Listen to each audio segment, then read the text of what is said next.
In the beginning, the Son was Eloah. The son of El was both with El, and the son of El was Eloah.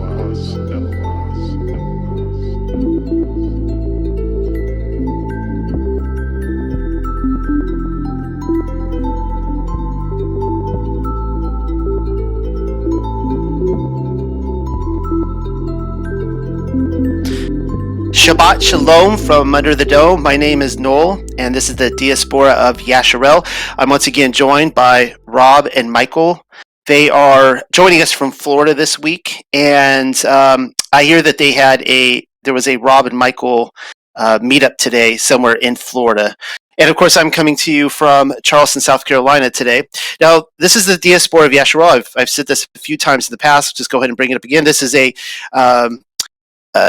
Torah pursuant messianic community. We believe that salvation comes through Israel alone, and that we are grafted into Israel. We are the sons of Israel. The Bible, the Old Testament and the New Testament, is our complete story from beginning to end. And our theme verse, of course, is here at the Unexpected Cosmology, is Revelation 14:12, which tells us that those who are written in the book of life, the perseverance of the saints, are those who keep the Father's commands, but also the testimony of Yahusha. And so that's what we hope to do. Hope to keep the testimony of Yahusha and be obedient to the Father. So tonight we will be talking, continuing our series on the Hebrew Gospel of Yochanan, or John, chapter 15. And then in the second hour, we will be doing, I believe, 2 chapters in Hebrew Revelation. So I'm excited this week. There should be some really good content this week. And we are going to begin in prayer. Bob has volunteered to pray for us. Bob, would you like to pray and open up? Can you hear me? I can hear you. It's very faint. How about, is that better? That's better. Okay. Thank you for letting me do the prayer. I'm going to do the Lord's Prayer, so please put your hands together and I'll begin. Dear Lord, who art in heaven, hallowed be thy name. Thy kingdom come, thy will be done on earth as it is in heaven. Give us this day our daily bread, and forgive us our trespass as we forgive those who trespass against us. Lead us not into temptation, but deliver us from evil. For yours is the kingdom, the power, and the glory, forever and ever. Amen. Thank you, Bob. That was wonderful. All right. I'm going to be handing it over to Rob, and he's going to be reading from Yochanan, or John, the Gospel of John, chapter 15. All right, I will begin. I will read all of chapter 15, and we'll do our review, and we'll move on to the next hour into Revelation. Yochanan, chapter 15. I am the true vine, and my Father is the plowman, and he casts out every branch that does not bear fruit. But every one which does bear fruit in him, he cleans it, in order that it should bear fruit to abundance. You are already clean because of the words which I have spoken to you. Abide in me, and I in you. As the branch is not able to make fruit of itself, except it abides in the stem, so you are not able to make fruit, except you abide in me. I am the stem, and you are the branches who abide in me, and I in him. It is he who bears much fruit, for you are not able to do anything without me. If one does not abide in me, he is sent outside like the branch, and it dries out. Then they gather it and keep it in the fire, and it burns. If you abide in me, and keep my words in you, anything, even the thing which you will desire and ask, you will obtain for yourselves. In this my Father is glorified and exalted, that you bear much fruit and make Talmudim. As the Father loves me, so I love you. And these things which I have said to you must abide, in order that my joy may be in you, and your joy may be complete. This is my commandment, that there must be love among you, as I love you. There is no greater love in man than this, that he give his nephesh for those who love him. If you do those words which I have spoken to you and commanded, I do not say that you will be servants, for the servant does not know what the Adon does, but I say to you, you will be those who love me. For all the words which I have spoken, my Father has spoken, and I have made them known to you. Now you have not chosen me, but I have chosen you, and have appointed you that you should go and bear fruit, and that your fruit should abide, in order that the matter which you ask in my name he may give to you. These things I command you, that you love one another. If the world is angry with you, you must know that it rejected me first. If you were of this world, the world would love whatever is his. But because you are not of this world, therefore they are angry with you. Remember my words which I spoke to you. A servant is not greater than his Adon. If they persecuted me, they will persecute you. If they kept my commandments, they will keep yours.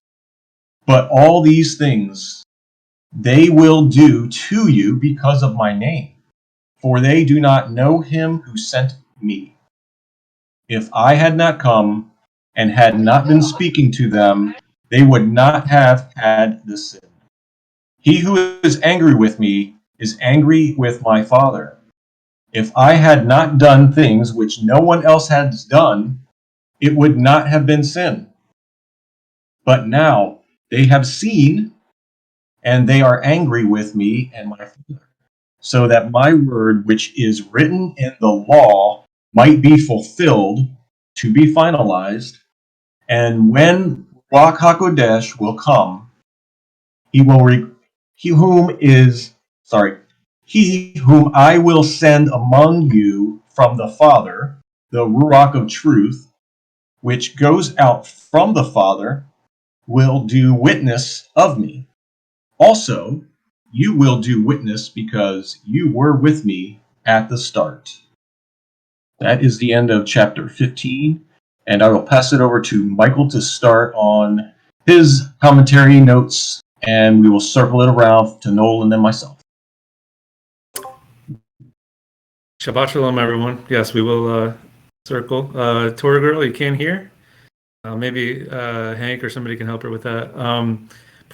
Before I get going, I just want you guys to know that I dropped today's readings in the Diaspora of Yashar'el chat room, which is right above General Voice Chat. So feel free to read along with us.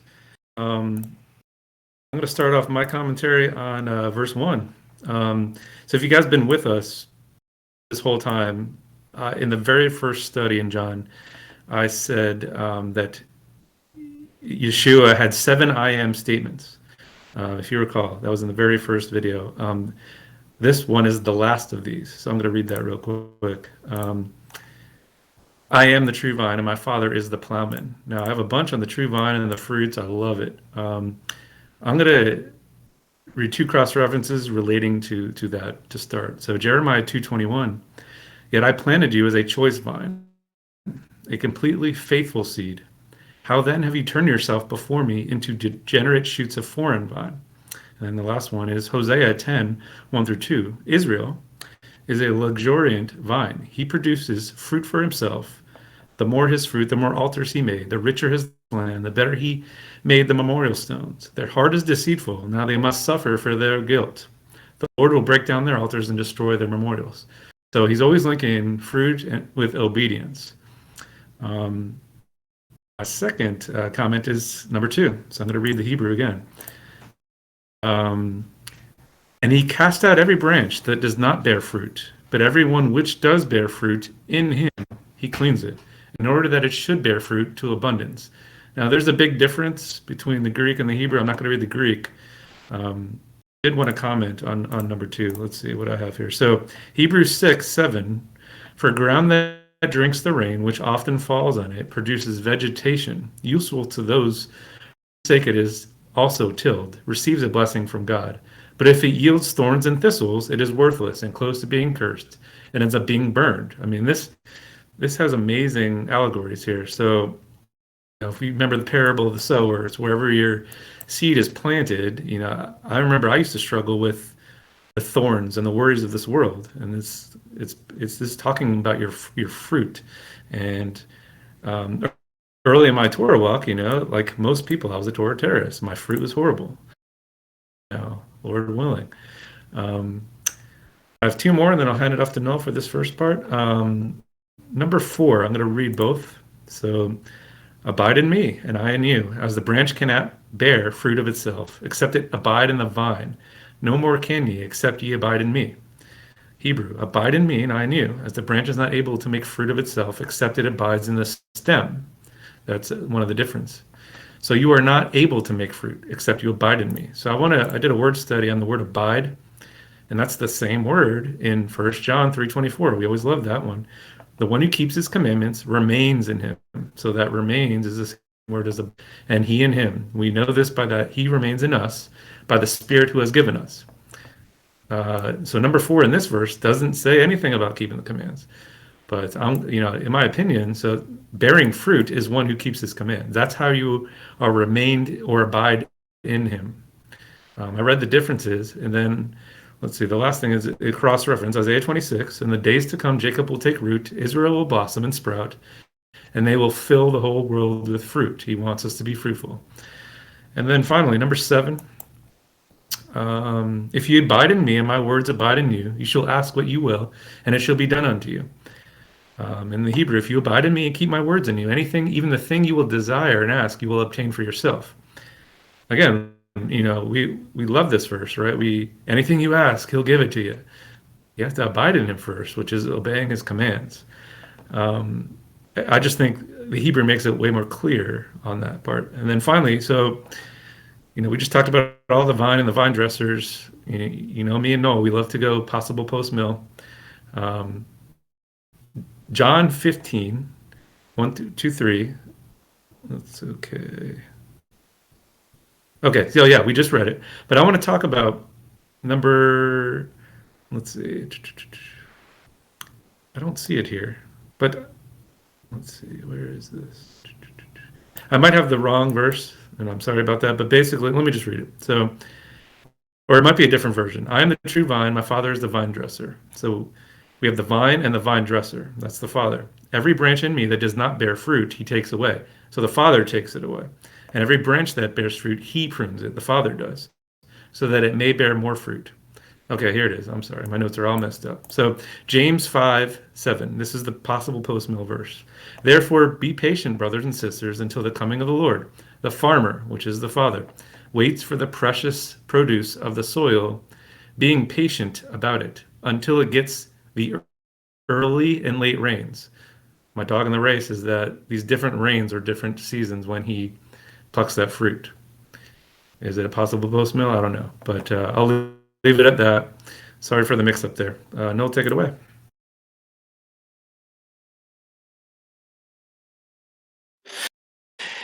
So I wish in BibleBot here I could drop in this verse. I'm unable to do that. But the Genesis Targum has a really interesting context or idea about the creation of trees that do not bear fruit. So let me see if I can pull this up. And this is in this is Genesis 1:30 in the Targum. Or maybe it's verse 29. And Yahuwah said, Behold, I have given you every herb whose seed seedeth upon the face of all the earth, and every unfruitful tree for the need of building and for burning. And the tree in which is fruit seeding after its kind, to you it shall be for food. And this is something that I bring up to my children all the time, that when they go out, boys can be very destructive, and they'll go out and like see a tree and want to like break the bark off, or break branches off. And I've had this talk with them that if it's a tree that's bearing fruit, if it is a useful tree, we don't tear this down. We respect it. But we see here in Genesis 129/30 in the Targum, the idea that he actually created trees for burning. The first time I read that, I was like, whoa, that's crazy. And we see this analogy, like Yah created the world in such a way that he created it for these analogies of salvation, and either we're going to be a fruitful tree, and if not, we're going to be burned. We're going to be thrown in the fire. That's what we were created for. Another one that I really liked here, just going off of what you were talking, Michael, was 2nd Baruch. I'm not sure if I want to read this whole thing. It's not that long, but this is a really great passage on what it is for Yahusha to be the vine. And one of the things he was pointing to when he said it was the vine. Now, I also want to throw out here that if we are to be his branches, okay, so if he's like the shoot, the vine, and we're his branches, that means we've got to be grafted in, and that's whatever. Okay, so here we go. 2nd Baruch, chapter 36. I'll go ahead and actually I'm going to see if I can drop this in here. 2nd Baruch.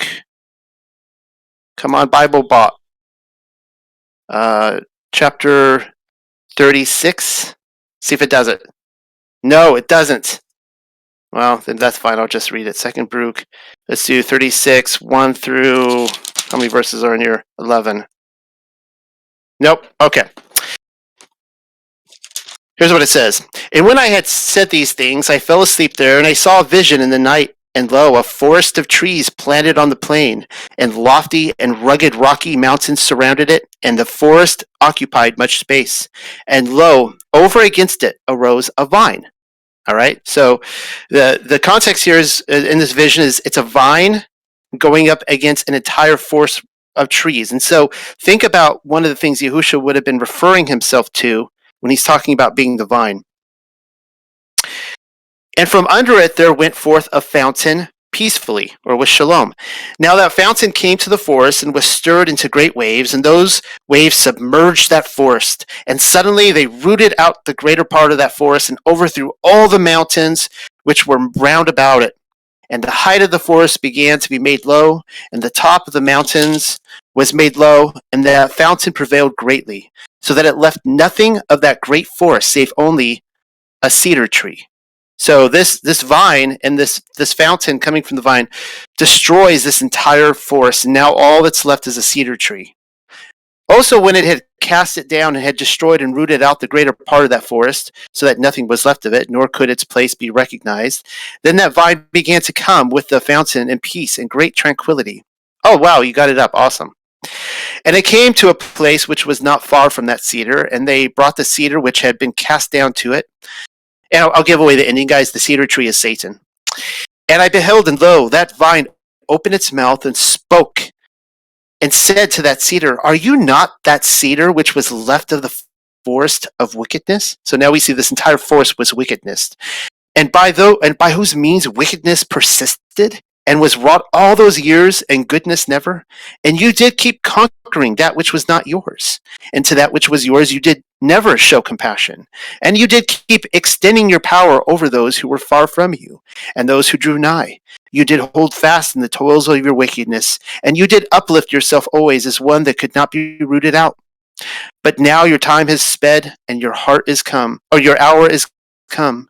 Do also therefore depart, O cedar, after the forest, which departed before you, and become dust with it. And let your ashes be mingled together, and now recline in anguish and rest in torment till your last time comes in, which you will come again and be tormented still more. That's, of course, a reference to Revelation 20 when Satan is tormented and then released 1,000 years later for a short time. And one more verse. And after these things I saw that cedar burning and the vine growing itself and all around it, and the plain full of unfading flowers. And I indeed awoke and arose. In a little while, I think I'm going to be talking about those flowers. But I love this chapter. I've quoted from it before, and it's telling us how Yahusha thinks of himself. Like when he's calling himself the vine, guys, like we think in terms of like grapes and wine and that kind of stuff. But I see this as threatening. Like he's threatening the enemy and the kingdom of darkness. And he's saying like, I'm the vine that's going to come and destroy this forest of wickedness. Keep in mind the unfruitful trees. I don't think any of these trees produce fruit. And he's going to go up to the cedar tree, the Satan, and we see the prophecies, when the kings of the earth are going to look at him and go, is this the guy? Like, this is the dude that we followed, and he's been brought low to the dirt, to the dust, and he's being tormented. Like, this is it? So, anyways, back to you, Rob. Awesome. I'm glad you brought up the Baruch and that explanation. What I'm going to talk about the vine of truth and the vine of the earth, and I'm going to drop 3 images in, and people can follow along with it. So what I'm going to start with first is more or less the descriptions here. As we read John Yochanan, we see Yeshua is the vine of truth, or a tree, or in what we just read, it was referred to as a stem.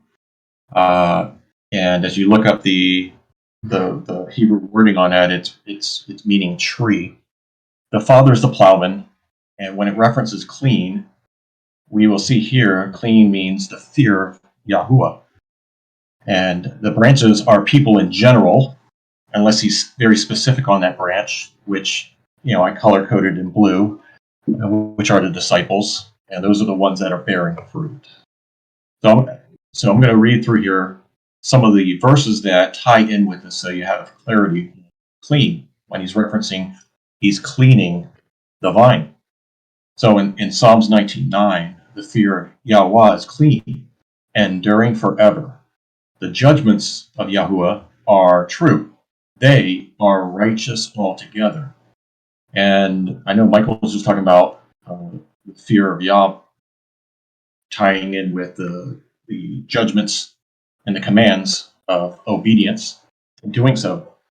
Also, Proverbs 19:23, the fear of Yahweh leads to life, so that one may sleep satisfied, untouched by evil.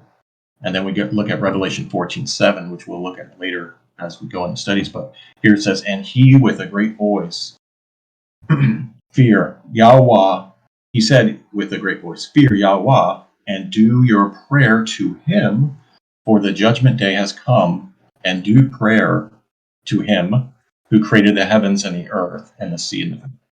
So we see here the fear of Yahweh is clean and it endures forever.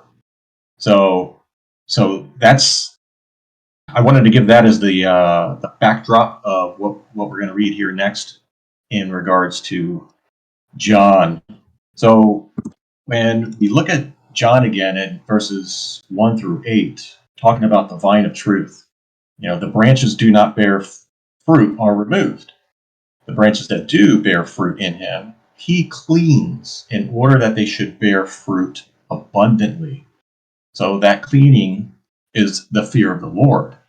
If one has fear of the Lord, the beginning of wisdom, it's walking out the law and obedience. I mean, we got all these tie-ins with the fear of the Lord and what that means. So if you understand these tie-ins, then you can tie them all in together when he's making a statement, such as clean, in this sense.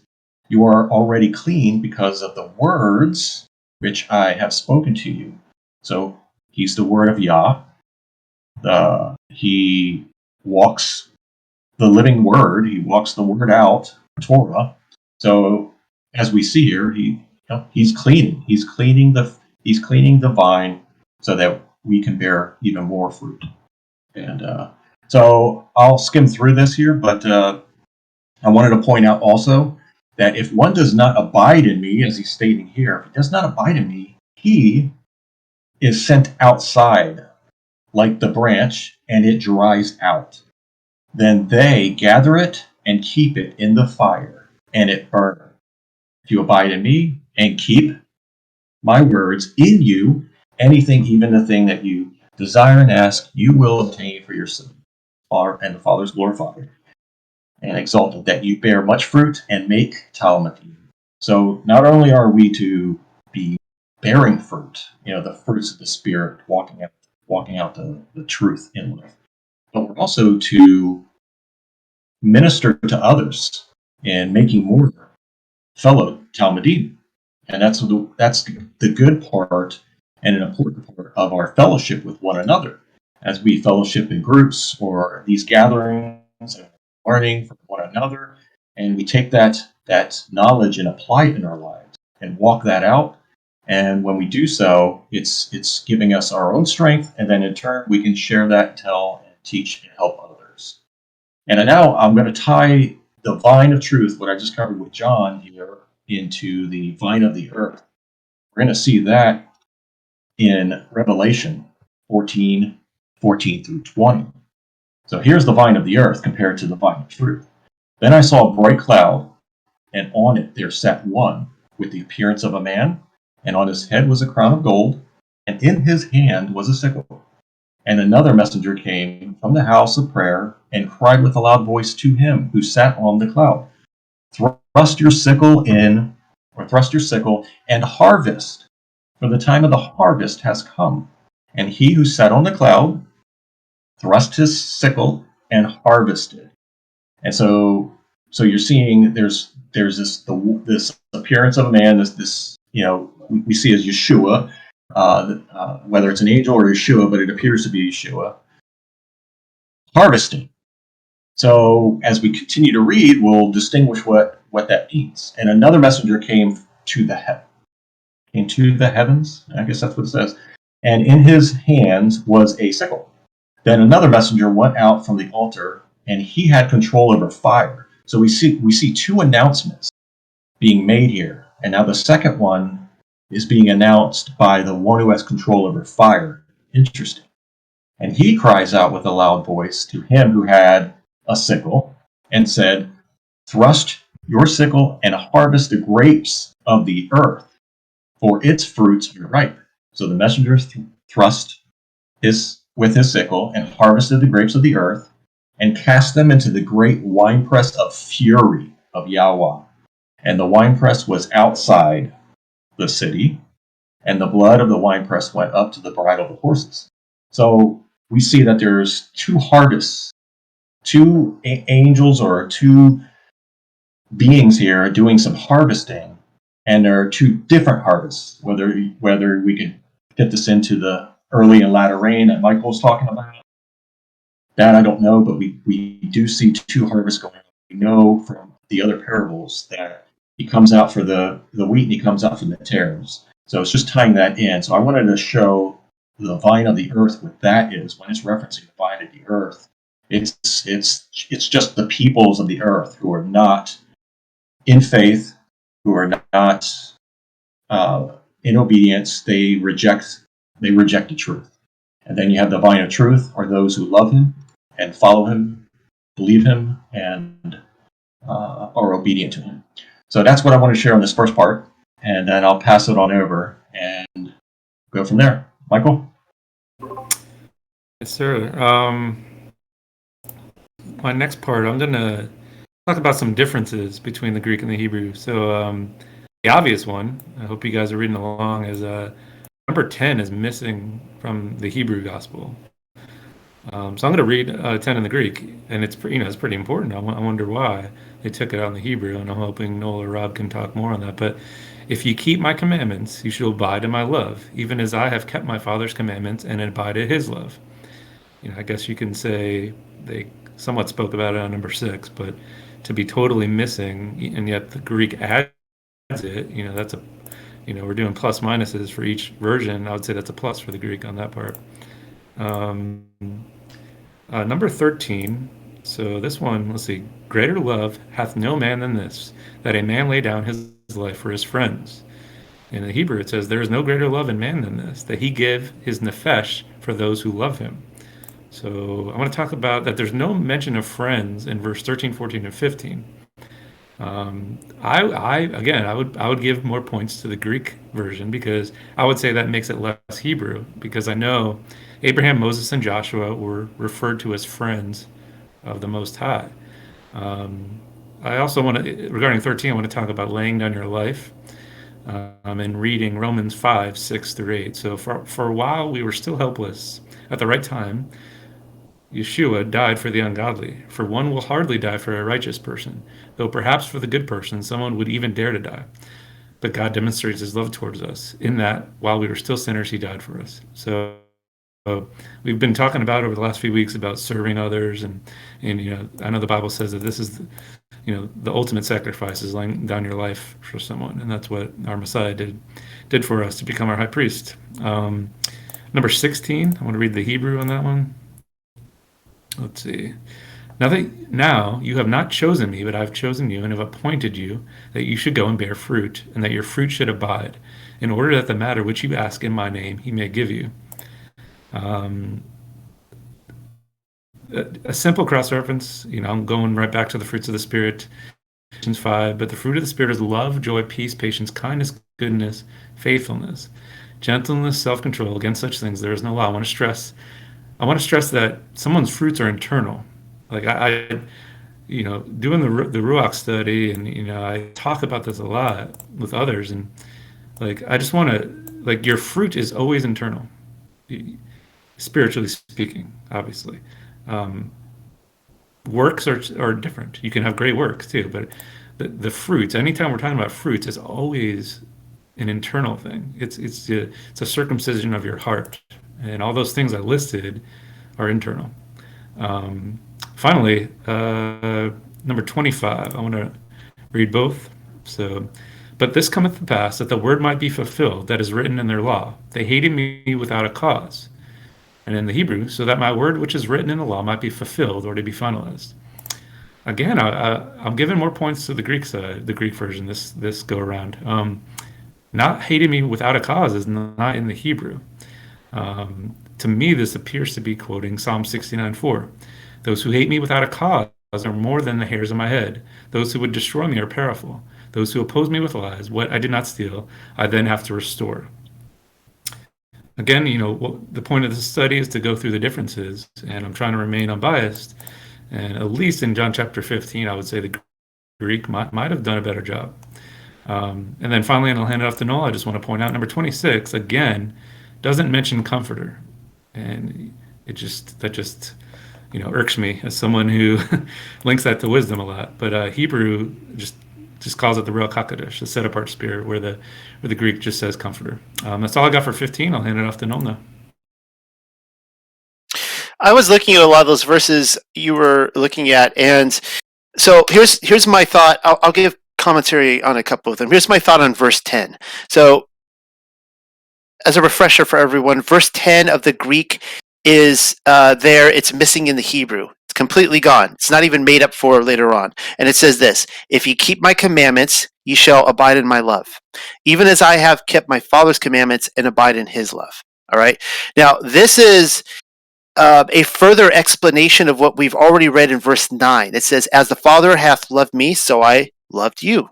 Continue ye in my love. Or as the Hebrew says, as the Father loves me, so I love you.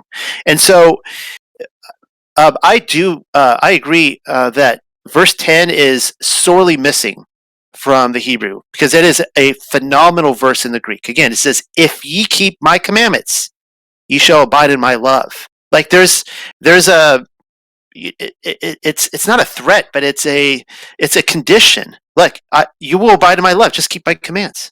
If you don't keep my commands, don't expect to abide in my love. And he says, even as I have kept my Father's commandments and abide in his love.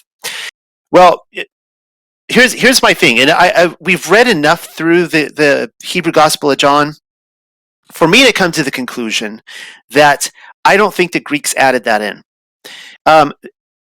I don't think it's a footnote. I don't think it's a footnote to verse 9 that they're saying, well, this is really what it means, because what we have seen constantly is when it comes to being obedient to the law, we see the Greek actually downplay it more than anything. And so my conclusion on this is that it's strangely missing from this document, and from this Hebrew document. That doesn't mean that it wasn't originally in the Hebrew. Keep in mind, this is not an uncommon phenomena by any means. Right? This is one of the problems when we're dealing with one single Hebrew document. We don't have 12 of them or 15 of them or 100 of them at our disposal. We have one. And when we're dealing with, say, the Textus Receptus, that's the Greek New Testament, or the Sinaiticus, which is the other Greek New Testament, we have many documents that, well, particularly with the Textus Receptus, we have dozens, maybe hundreds. I don't know how many they have that they have combined together to make it, and there will be variations between them. When we see when we see people pulling in like the Book of Enoch or Jubilees or some of these others, they see little variations where like a verse is missing here or there, and for whatever reason that just happens. I think that we have this illusion that these scribes are, it was this supernatural transfer of the Holy Spirit, the Ruach HaKodesh, that was making sure that every single word was getting transcribed perfectly onto the text. And I think the fact of the matter is that these are just people like you and me who screw this stuff up once in a while. And, as I do all the time when just transferring things on a computer or whatever. That's my thought on that. When it comes to "Ye are my friends," that is there in the Greek, it's strangely missing from the Hebrew. Yeah, I can see that, but it's. I mean, what is a friend, right? A friend is someone who loves you, right? And so I think that I still see the context as the same as, giving your life for someone who loves you. And I would give my life for my family, my wife, my children, and those who are in my family. But I don't know if I would be as willing to give my life for somebody down the street who is, has no love whatsoever for the truth. So, anyways, that's my thought on that. I do want to jump back to verse 7 because this is something that I think we need to spend some time discussing. It says that this is hotly debated in the church, in the Torah community, the religious community, period. It says, "If you abide in me and keep my words in you, anything, even the thing you will desire and ask, you will obtain for yourselves." Now, I was reading from the Hebrew, but it's pretty much the same in the Greek. And this is probably one of the most people see this verse abused a lot. I have spoken with people recently who have come out of congregations who they were using this. I spoke with one lady, young woman, who she feels really hurt by this because she came out of a church where there was a guy, I guess, supposedly dying of cancer, and they were pushing in this congregation, the elders, this verse that we need to have enough faith to make this guy be completely healed. And lo and behold, he died. And the response was, well, we didn't have enough faith. You didn't have enough faith. And the people in the congregation, and this happens everywhere, this happens all across the board, and the people in the congregation were like, what do you mean I didn't have enough faith? Like they were making it like it's their fault, not the elder board's fault, but it was their fault because they didn't have enough faith. This person died. And this is where I think we really get this confused. And it was Josh in this group who was actually recording this tonight, who I'm giving him credit for this. He brought this up several months ago, and I've repeated it a few times since. It was really excellent. And so when we're looking at the teachings of Yahushua, we need to recognize that all the pieces fit together. You can't just take something out of context. You need to look at it and look at several other things he said and kind of blend them together. And one of the things he said was that the meek will inherit the earth. And we did a little study on the word meek and what a meek person is. And the best way to describe a meek person is, like he said, and I agree with him, is a war horse. All right. So if you guys can imagine yourselves in battle, you're going out to battle, and you want that horse to respond to your commands. You even see in like literature this romanticized idea of horses who don't even have armor or reins on, and the rider and the horse have such a bond, a relationship that he or she can ride the horse bareback and just with their legs kind of move, and that the horse responds with them. And so This is what a meek person is. A meek person is someone who could charge into battle and be ferocious, but they're always going by the commands of their master. And so if we are a horse and we are saying we want Yahuwah the Most High to use us as a vessel, or even to be on the side of the angels. Let's imagine a scenario where like an angel, like a guardian angel or something is riding us or whatever. Like, do you think Yahuwah wants to use a war horse that is going to respond to him, or that's just going to go charging off and doing their thing? And so we need to know when to hold back and when to charge into battle. And this is why it's so important that we recognize when we pray the Lord's Prayer. Bob opened up with the Lord's Prayer tonight, that we are praying that His will be done on earth as it is in heaven. So in my prayer life, I tend to pray for things that Yah puts on my heart. If Yahuwah puts something on my heart, I pray for it. And He does it in any number of ways. And I think we all have ways He communicates with us that hopefully you can realize, I think the Father is putting this person on my heart. I should pray for this person. And I have found this, that when I pray for things, like it's been crazy recently, guys, in the last year. When I pray for things, He answers it. It's amazing. I mean, I'll give you an example. This may seem completely selfish. I don't know. I don't just go out praying for people to be bowing down as I walk by. All right. But I was driving up to North Carolina last Monday to IKEA. I had to drive 200 miles north to IKEA to buy. We're nesting. We're getting ready for another baby to enter our family. And I wanted to buy my sons a bunk bed so we could make more room in their room. And I'm remodeling their entire room this week. And so I drove up to IKEA to get a bunk bed. And the entire drive, it was raining, just dark and raining. And I'm like, this is never going to work, because I got to put that box, you got to build your own equipment, your furniture at IKEA. I had to put that box. There's 2 boxes in the back of my truck. And it's going to get ruined. I mean, the boxes are going to get soggy and the wood is going to get ruined. And I'm like, well, you know what? I'm going to go there and buy it anyways and drive it back. I get to IKEA, it's still raining. I sit down for lunch, it's still raining. I sit there by the window and I pray to the Most High, just give me sun, clear the storm. I need sun. I need to go home. But your will be done. But, just get rid of this rain for me. And I tell you, I walked out. The clouds parted. It was sunlight. It was amazing. Not a drop of rain the entire trip home. And these are things that just repeatedly happen, but they're things that I feel Yah putting them on my heart to begin with to pray for.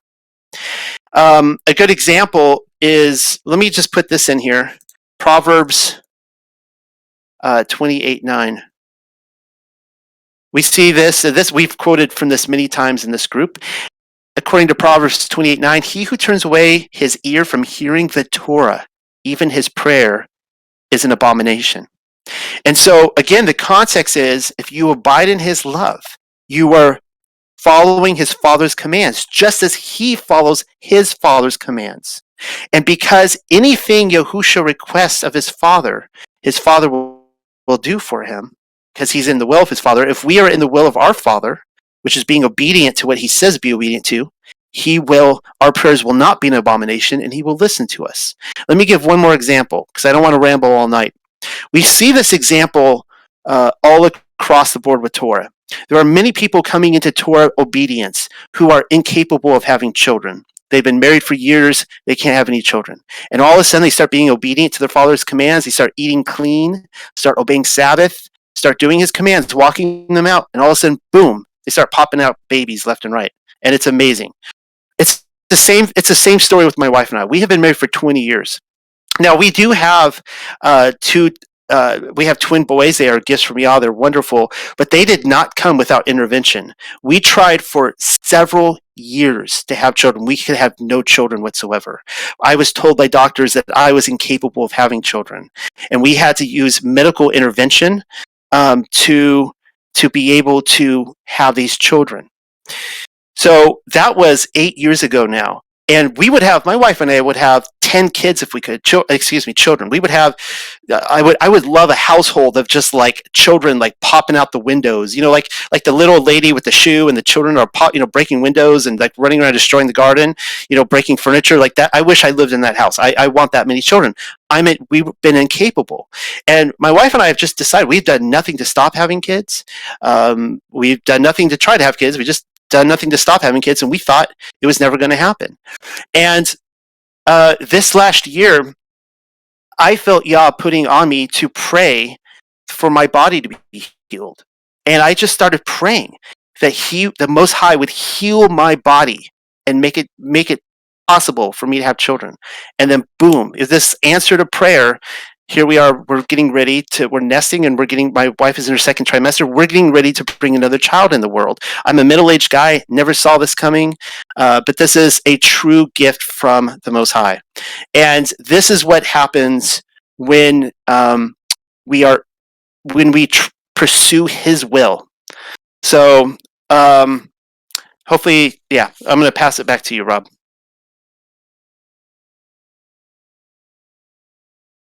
All right, great. Thank you. That was I really like what you said there, Noel, and talking about verse 7, and maybe I'll pass it on to Michael, or if he wants to jump in with his comment on that. But as you were saying, I'm looking at the verse right above verse 5 here. You are the branches who abide in me, and I in him. It is he who bears much fruit. For you are not able to do anything without me. So our prayers, if we are abiding in him, our prayers will be heard from him, and our desires will be, be requested. We'll ask for those. So I totally agree. It's just a matter of, is it his will? Obviously, if he does not answer what we request is his will, because there's something bigger at play. Those things I do consider and understand. Michael, did you have anything to add before I continue on verse 7? I mean, I'll just reiterate it again real quick. That abiding is the same word as remaining in him. And 1 John 3:4 says the one who keeps his commands remains in him. And then those who abide in him bear fruit. It's the same thing. They all go together. So that's what I got for that one. All right, perfect. I'll continue here. All I'm going to do now is more or less share on the next part of John, and I'll drop this also in for people to follow along if they want to. And this is the next part of John on. I'm going to read quickly here through John 15 and picked out a few verses from the part of it. As the Father loves me, I love you. You must abide, so my love is in you, and my commandment. And there must be love among you, as I love. There's no greater love in man than to give his nefesh for those who love him. We're just reading about that the Greek says, it was friend.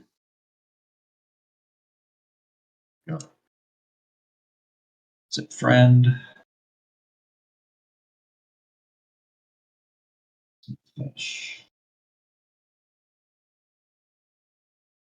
Sorry.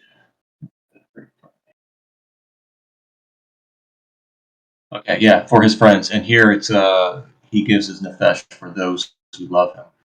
And as Noel mentioned, the friends are those that love you. And I would also say that, the ones that love you are the ones that are those close to you, that know you, that have some type of intimacy with you. But we do know that you can also love others outside of them that you may not know very well. All right, and let me finish here. Sorry, I'm working remotely on my laptop. I normally have my whole setup at home. So. All right, and so the last thing on this I wanted to point out, these are the positive things. Abiding in him, and in it, and whatever you ask in his name he will give to you. So here's the positive things on this particular verses, 15:9 to 13 and 16 to 17. So then I wanted to pull up the second part where you have John 8:15, 18 to 27. Now he's going to talk about the world rejecting you as it rejected Yeshua. You are not of this world. And that's something that people mainstream, the majority of people I don't even know if they quite understand or they get it or they even see this, that they are not of this world. Once we come to the faith and knowledge of Yeshua and we start walking in that, we are no longer walking in this world. We are we now have that promise, that residence up in the heavenlies. So we have to think that way too and operate that way and abide in him. So we're going to expect the rejection. We're going to expect the persecution. We're going to expect all of those things that are going to be coming upon us as it was for our Messiah. And lastly, Yeshua fulfilled what was written in the law. The Ruach of truth, the Ruach HaKodesh, is among us for us to do witness of Yeshua. So that is the truth that we have in us is for us to go out in this world to share what we understand, what we know, and walk out our faith. So that was more or less on what I wanted to do here. I wanted to color code this. I hope it's helpful for people to see and grasp and look at the keys of what's being said in here. So that's all I'm going to share on this, and then I'll pass it over to Michael for any last follow-up commentary. I'm all done with John, so I'll hand it off to Noel.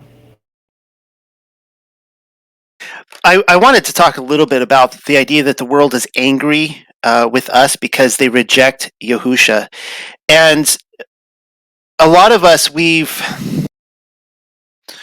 I never felt rejected by anyone until I actually pursued our Father's commands. And I hope that I'm not coming across anyone as a Torah terrorist. We talk about Torah terrorism and how, it puts a bad stain on the Bible and that sort of stuff. But the thing is that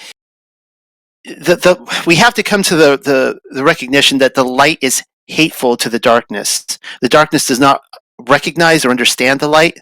And for many of us, the world keeps getting darker. That in a lot of ways, that's a good thing. We need to recognize that's a good thing, because if the world is getting darker, it's because we're more in the light. We're getting closer to the light.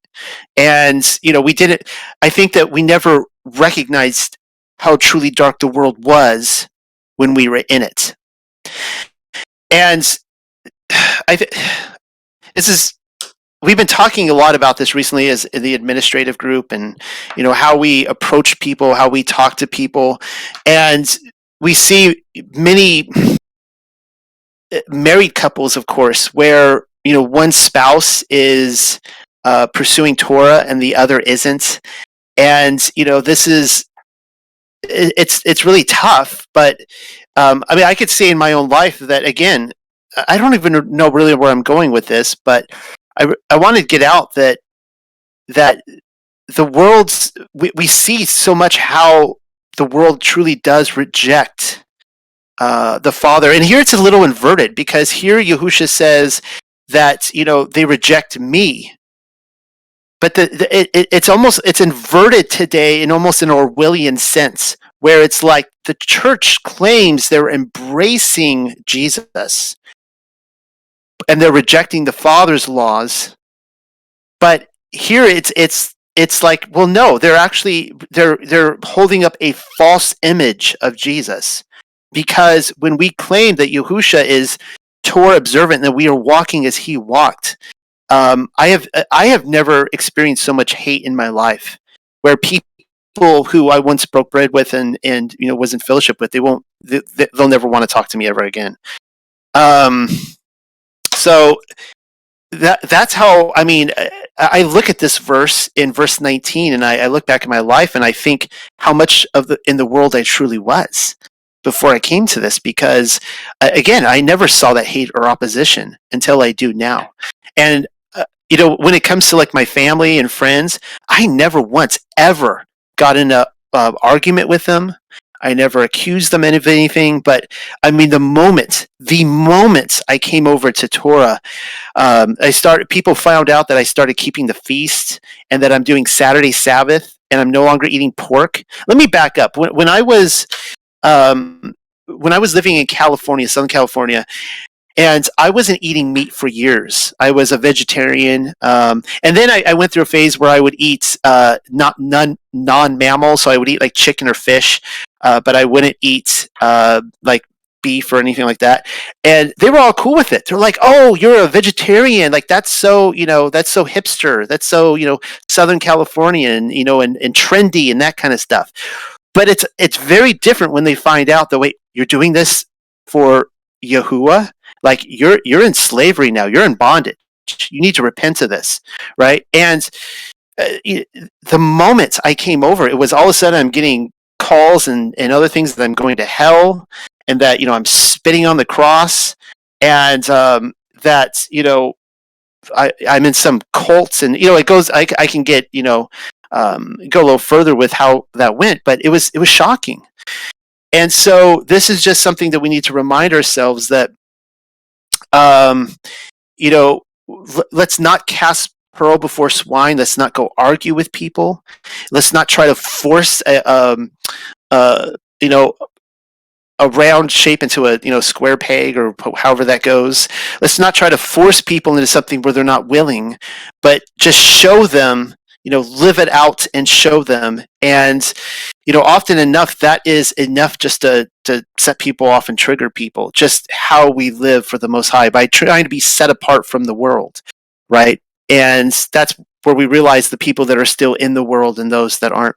That's kind of all I had on this. And Rob, Michael, do you have anything else that you wanted to add? Yeah, I want to just add to what you're saying there with the anger and misunderstanding, or not even that, just the anger. In that sense, I've received some, not a whole lot. It was more like you were saying, "Oh, are you in a cult? Are you, the questioning that comes up and comes with it." But I think if you handle it in love and patience, and that's the biggest challenge, is when you come to this knowledge and understanding. It depends. When your eyes are actually opened and you realize that this is the truth, this is what the scriptures are saying, you get angry from what you had known before, and you may act upon that. And I see a lot of people do that. That they're so frustrated and angry with their prior walk because they felt like they were deceived and so forth. So there's that, but it's also you get passionate about wanting people to see what you see. Now, in my position, the Father woke me up before I came to Torah. I woke up a few years before coming to it, and it was a gradual process leading to it. And so I already burned a lot of bridges, telling about like 9/11 truth and flat Earth and different things like that. And so by the time I got to Torah, I had already grown accustomed to this idea of walking something out that the rest of the world wasn't willing to partake in. So I personally did not feel that need to just go beat people down with it. Right. But I see that where a lot of people they do, and they do it out of a passion of truly wanting other people to see what they see and have that choice. And I get that, but this is where we just want to be careful not to throw pearls before swine, right? And have them trample over the truth and just mock it and that kind of stuff.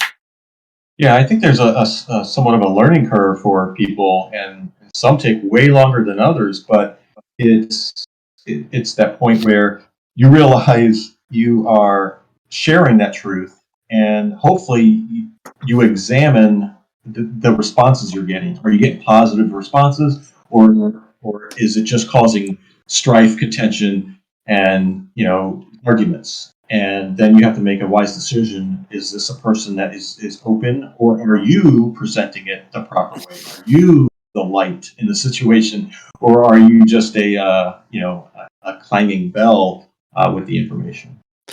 My favorite, my favorite oddity that people throw my way is people. They still come up to me when they find out that I'm Torah pursuant. They say, "What, you don't believe baby Jesus was born anymore?" And I never know how to answer them. I'm like, yeah, I believe baby Jesus was born, but I don't know. Rana, it looks like you have some comments. Do you have anything you want to add?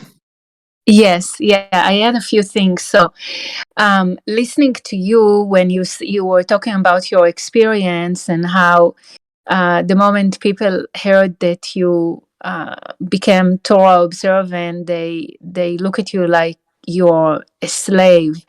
So, just FYI, that in verse 15 in Hebrew, Yeshua is actually using the word slave, not servant.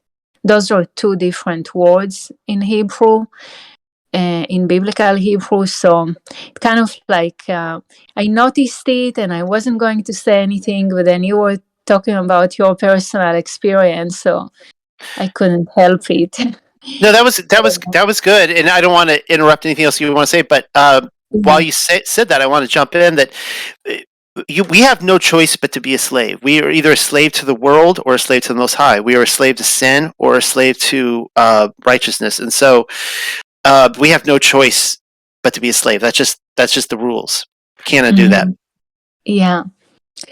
So I had just a couple of more insights. So I'm noticing as we're reading, because I keep reading the Hebrew manuscript while you're reading the English just to compare, and I'm noticing a couple of patterns. Number one, that I shared last week, that he's not saying Holy Spirit, he's saying Spirit of Holiness.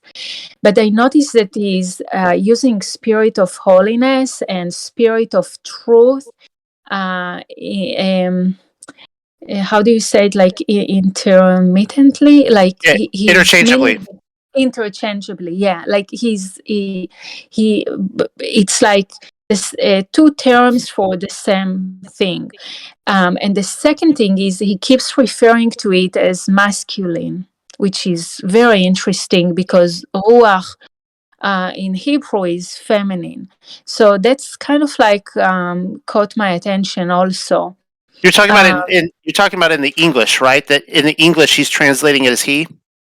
No, in Hebrew, Really? Yeshua refers to Ruach HaKodesh as a masculine all the Really? time. Yeah. And then how would you change it from feminine to Hebrew? In feminine to masculine in Hebrew. So it depends on the verb that he is using. But usually there will be taf, the last.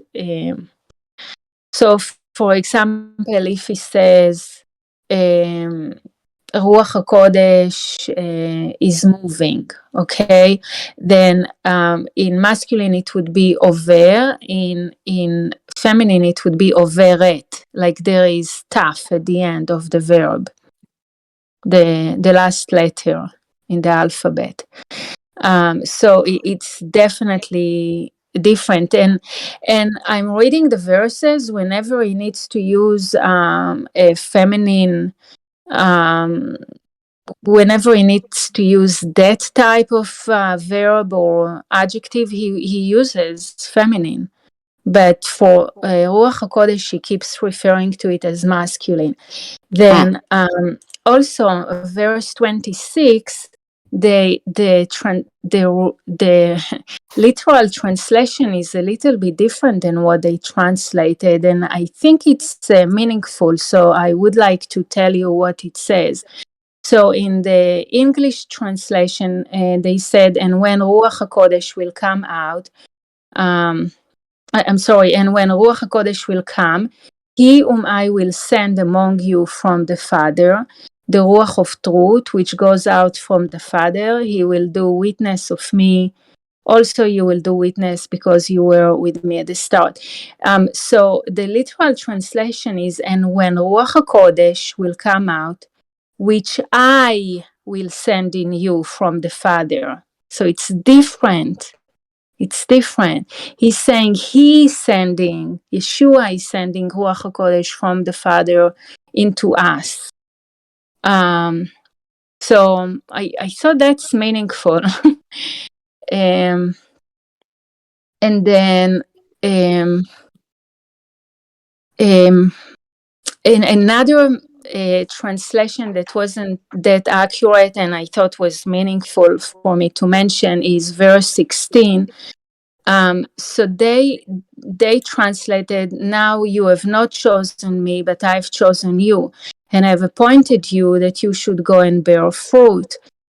What he was saying is, that's so interesting. He wasn't saying using the word chosen. He said, I have breathed, like from the word breath, I've breathed, I breathe you so that you should go and bear fruit. Like the same word that was used when God breathed his breathe into Adam, when he created Adam and he He breathed. He breathed. like breath, breath. Yeah, he breathed into him. Yeah. Yes, so that's what he's saying. Like breath of life. I breathe in you, so you should go and bear fruit. Oh wow. Yeah. So that's such a powerful word. I wanted you to be aware that that's what he's saying. That's an interesting point, because we know that in Revelation it talks about, we'll have the names written on us, written upon us, and if he's doing this also, it's definitely has a deeper meaning. Yeah, and I just want to say that breath, so when God breathed into Adam, he breathed his ruach, okay? So he keeps using the word ruach, ruach HaKodesh, ruach of truth, and then he's saying the word breath. So it all comes together. Yeah, we've seen it. Go ahead. Yeah, real quick. We've seen before also in Yochanan when we were reading about Yeshua and the Ruach, is that he does mention that he breathes upon the others for the Ruach to enter them and to be upon them. So we do see this action that Yeshua has or can do is bestowing or breathing upon others with the Ruach HaKodesh. We've seen that scripture. We also seen it come down, him call it down on them. So I've seen two versions of Yeshua bringing the Ruach upon or in people. Now, and okay. No, go ahead and finish your thought. Okay, so just two more small things. They translated stem, but really the word is tree. That's the word that is using, tree. Okay, and then I'm sorry. Okay, go ahead, Noel. There was one more thing I want to say and I forgot. But that's okay. So help me understand this with the Ruach, because this has my interest.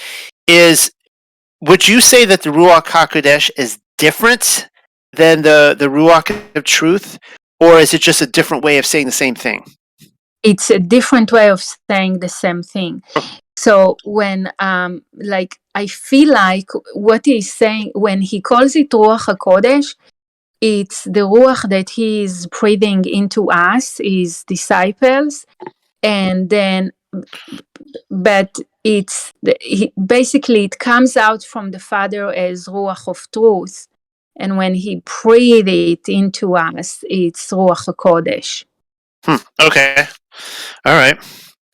So he's saying that because you said that he said that he, being Yahusha, that he was going to breathe the Spirit in, correct? Yes, yes, but he says it comes from my Father, but I will breathe it in you, Okay. into you. Yeah. And then now I remember what I want to say.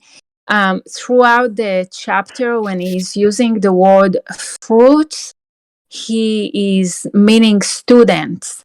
Basically, for him, us being obedient and following him, the fruit that we bear is what you three are doing. You are basically making students for Yeshua. These are the fruits from his perspective, that we make new students for him, Talmidim. Well, my hope is that when I finally make it into the kingdom, well, when I get to the entrance of the kingdom, whether the kingdom comes to me or I go to the kingdom, is that that it would be a total tragedy to hear Yahusha or one of the 12 disciples that judge Israel, whoever, gives me the bad news to say, you had rotten fruit, you're not coming in the kingdom. And I'm going to be on my face and just hope that somebody gives me admittance into New Jerusalem. That is definitely my hope, that I am not wasting my life and that I am truly. That is obviously my passion, to get other people to the truth, as I seek it myself. And so one last thing, because I'm really curious about the Ruach HaKodesh, and maybe Rob, you could always jump in, or Michael. But did you see? Is it all through the Gospel of Yochanan, as you've been reading it, that the Ruach HaKodesh is masculine, or do you see feminine and then masculine? No, every single time it's masculine. Every single time. Interesting. Okay. Yeah. Thank you. I do find that very interesting, that the Hebrew is doing it in the masculine, and it makes me wonder: is it because he's using masculine terms because it is being brought forth from or through him, and perhaps that's why he's referencing masculine? Is what I'm proposing, is how I would interpret that. Yeah, I'm not proposing anything at this point. I'm just I'm just curious to kind of get the story straight on what's happening and then figure that out. So I always love it when I encounter challenges, because Rob Michael and I have been on this journey. Rob Michael a lot longer than me, but have been on this journey of the feminine Ruach HaKodesh, and I love it when I kind of hit something that seems to oppose everything that's been leading up to that. And when that happens, it causes me to reevaluate and think things, and often, as it's always been, the 99% always outweighs the 1%, but in terms of research and in scripture, but it brings something new to light that I have never discovered before. So I do really appreciate you bringing that up. Did anyone else want to say anything on this before we move on? Because we have 2 chapters of Revelation to get through, and I want a lot of great content in Revelation tonight, even though they're shorter chapters. Does anyone have anything more on John? Okay, well then, speak now, forever hold your peace. With that, we will be moving on. So let us go ahead and start with the Hebrew Revelation. And what's great is that I will be scrubbing out my last introduction anyways, because I think I call it the Hebrew Gospel of Revelation. But this is Hebrew Revelation, or as I was explaining, the confidential counsels of Yahuwah, or you can say Yahusha. The word revelation never appears in the Hebrew document, so I love the word confidential counsels way better. And with that, I'm going to be handing it over to Michael, and he will be reading I believe we're on chapter 4 now.